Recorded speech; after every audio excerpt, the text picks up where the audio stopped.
What's going on, everybody? Welcome to Game 3 breakdown. I skipped Game 2 because it was an onslaught by the Warriors, and they really just ran a lot of their motion stuff. It was pretty simple and similar to Game 1. So we're going to come back to Game 3 and look at how the Cavs attacked the Warriors with some better ball movement, some more different sets, and some creative ways to attack the switching that the Warriors were doing.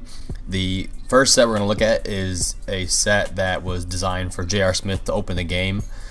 It was AI back, which is a throwback set out of an Iverson cut. So you see LeBron gives the ball to JR.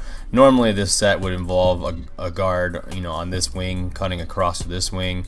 But LeBron just is in the middle, so he's just going to come like a little out, and then Kyrie's going to clear, taking his defender away. And what they're going to do is they're going to make it look like it's kind of like an ISO for LeBron.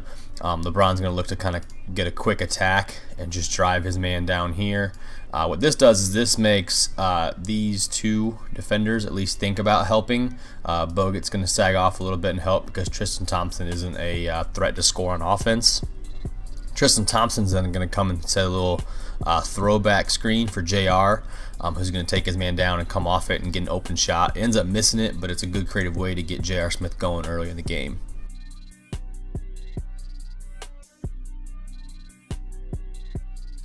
The next set that the Cavs ran was a delay set where they passed to LeBron at the top of the key, and then they had the other four players kind of screen down, made famous by Mike D'Antoni, Phoenix Suns. Nothing on the initial action, but on the switch back, what you're going to see is there's a lot of space over here for Kyrie to work in. And LeBron's a really good passer, and there wasn't a lot of ball pressure with it. So all he had to do is Kyrie noticed that he just sets his man up and takes him back door. Which is kind of poetic if you think about it, way Steph getting beat back door. So as soon as he gets Steph leaning up, he just cuts back door, and because Bogut's got to hold out in the paint a little bit, all this space is open, and Kyrie actually notices it and gets a quick little flip shot up instead of a normal layup. The Cavs got Kyrie going with pick and roll, which is what I had been kind of talking about in my Game 1 breakdown and on Twitter, and really talking about that's the adjustment they need to make. They need to get out of this ISO crap and just get into pick and roll, even if Golden State switches everything. They didn't run a lot of pick and roll, although, whenever Golden State went small. So that's something that is going to have Kerr's going to have to think about, is going smaller faster, because it's not as easy to score on Draymond Green or Harrison Barnes or Klay Thompson on a switch and a pick and roll, because they can just switch and guard you one-on-one. Then it turns into an ISO play. But whenever the Cavs had Bogut, Ezeli, Verjao, who played for some reason in the third quarter, whenever they see those guys, Maurice Spates, all they do is their eyes get big and they let Kyrie go in the pick and roll, because Kyrie, the way they play it, they drop the coverage off. So you see here Bogut's guarding the pick and roll, but he's not out here looking to kind of hedge on this ball screen and give Steph any support. So when Steph's trailing, all Kyrie has to do is come and make a decision. Am I going to step in and hit this shot? Am I going to attack him off either side and then read the help off that and make quick, easy decisions? Here you see Kyrie does a little fake shot, sucks in Draymond Green, and all he has to do is do a nice little drive and kick off the pick and roll right to Richard Jefferson for an open three.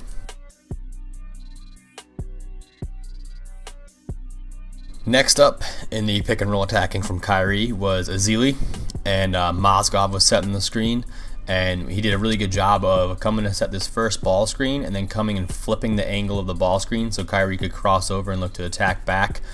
Kyrie actually does one of my favorite moves, which is his crossover jab move. So you see him kind of attacking in here.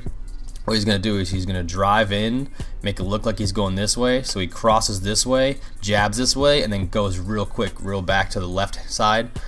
He basically just jab steps at the same time, crossovers, and then pushes off his jab foot and goes back left and finishes high.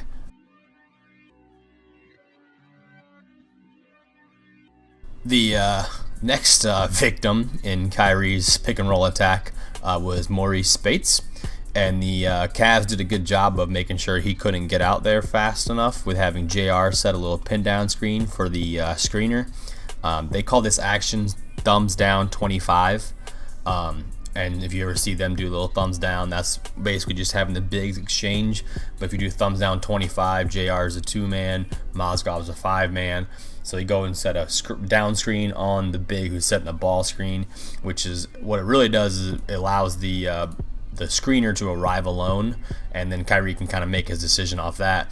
And all he has to do is see that Mo Spates isn't anywhere near it, and it's a wide open jump shot. I mean, Mo Spates didn't even get out of the paint on this one, and Kyrie was already cooking at this point. So all he had to do is really just step into a wide open shot.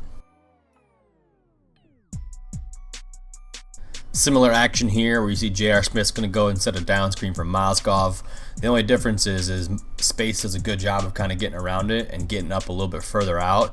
So what Kyrie does is he takes 2 dribbles, notice Clay's looking at the screen, crosses over and rejects the ball screen. And all he's got to do is step into a nice little shot here.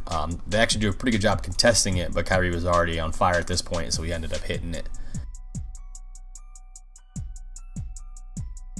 Next, we're going to look at the Cavs elbow set, where they made pretty good use of the elbow with LeBron and being able to have screeners off of it. Similar to the delay set, but basically LeBron starts at the elbow, Kyrie passes him the ball. He's got a couple options. He's got J.R. Smith off a flare screen here. Kyrie's going to come and set a pin down for Richard Jefferson on Draymond, and LeBron can kind of read it and make a decision. But because Tristan Thompson isn't doing nothing but screening here, Bogut knows that. He doesn't care. He's just going to sag off and look to help anywhere if there's any back cuts or anything. So it's a little bit tougher when you have a big guy who can't shoot to run this set. But they end up doing a good job of continuing passing the ball around, getting Kyrie the ball in the corner, and then Richard Jefferson sets a little random ball screen, and they look to just attack and then end up getting a nice little hook shot out of it.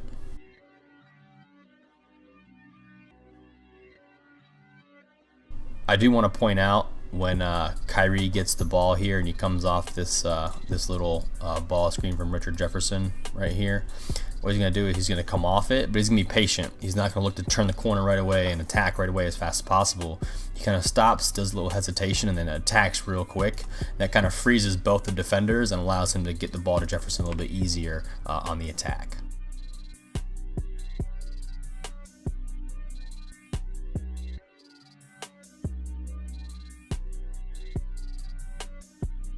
The Cavs did a good job installing this new wrinkle to their corner set, which is just C set, call it C reverse.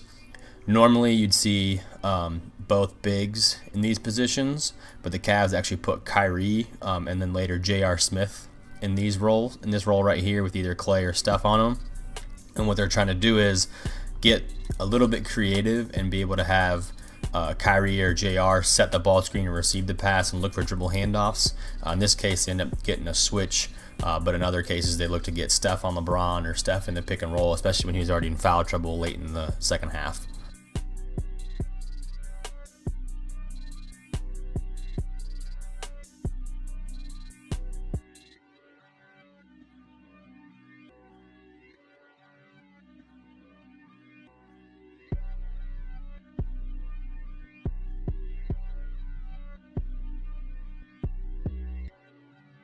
This possession kind of shows you the difference just between the first 2 games and then this game, kind of the ball movement, player movement, where you see LeBron's kind of probing, sets a little ball screen, ball's going to go to Tristan Thompson in the post, and LeBron's going to cut back door for a nice dunk.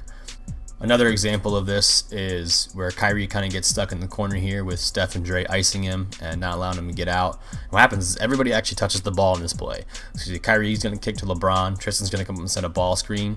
Bron hits him on the roll and a little pocket pass. Tristan kicks and then extra pass to JR, who pump fakes and then hits the shot. The Warriors made an adjustment whenever they could by putting Clay on Kyrie, putting Steph on JR. And what the Cavs did in the second half was they decided to attack their switching with Horn's twist. And instead of having both bigs up here again, they kind of switch it and put a guard here with Steph on them. So JR is going to come up and set a ball screen. Steph and Clay are going to switch, and then JR is going to get out and come and spot up over here. Tristan Thompson's then going to follow on the wing with a ball screen, and because he has Bogut on him, or in certain situations LeBron had Draymond on him, they're going to look to attack in the pick and roll still and force the defense who's going to switch to make Steph guard the ball screen again.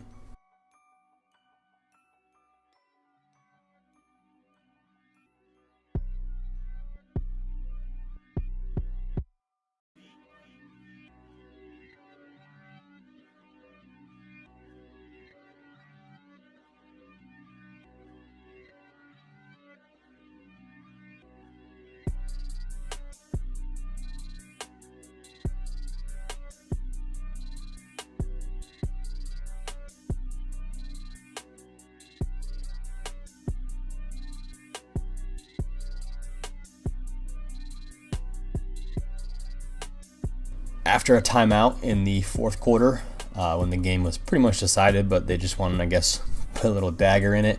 You see LeBron here in the post. You're going to have Fry out in the corner here, Shumpert at the elbow. And they ran this set against Toronto, actually, in, I think, the fourth quarter of Game 6, or maybe Game 5, after the Horns rub counter. And all you're going to see is Kyrie is going to pass the ball to LeBron in the post.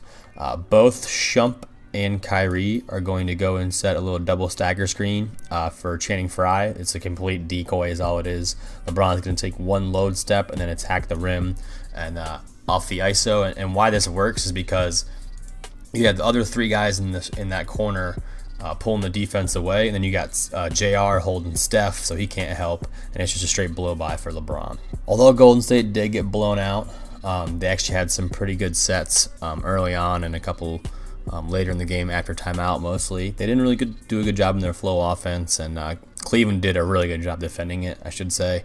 Not necessarily Golden State wasn't active or trying. Cleveland did a very good job this game with selective switching, being able to kind of force Steph and Clay to where they wanted them. A couple of breakdowns, but you can kind of afford that when you're up 20. The first set here we're going to look at is their rip dribble handoff set, where they use Steph as a back screener. So you see Iguodala is going to pass to Draymond up here. Steph is going to come and set a back screen for Iguodala. Iguodala is going to cut off it. Because Steph's such a good shooter, Kyrie's not leaving him. Richard Jefferson gets caught up on the back screen, and then Bogut kind of holds his position by looking like he's faking a pin down for Clay that allows this set to work.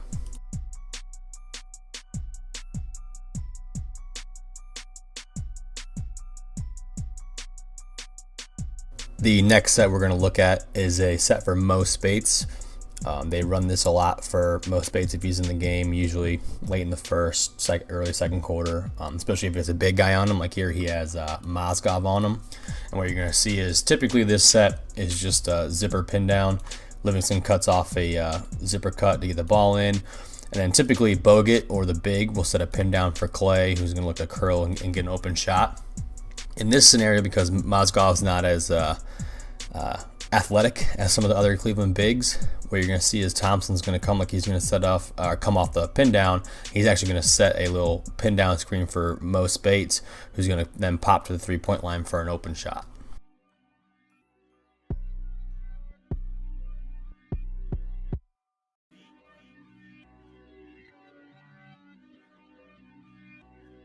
This was a good after timeout set by Kerr.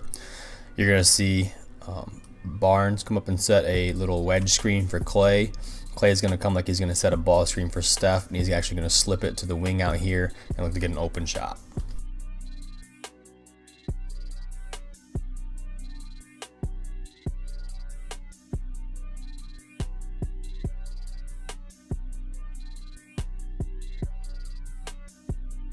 That's going to do it for Game 3 breakdown. The biggest adjustment the Warriors can make is not playing a big on the court as much as they did. The biggest adjustment the Cavs can make is to continue the ball screen stuff. If you continue the elbow, the ball screen stuff, being able to attack in different ways and make Golden State defend and get into their offense earlier like they did this game. I mean, Kyrie would get the ball up, with 19-20 on the shot clock, being able to have the extra time to create. So if it does end up in an isolation or a ball screen, you got a little bit extra time to make an extra pass or so. Golden State will probably bounce back. I mean, they're not going to play that bad again. Cavs, they might play this good again at home. J.R. Smith bounced back with a good game. Kyrie played outstanding. LeBron's shot was falling in the third. Hopefully he doesn't fall in love with that.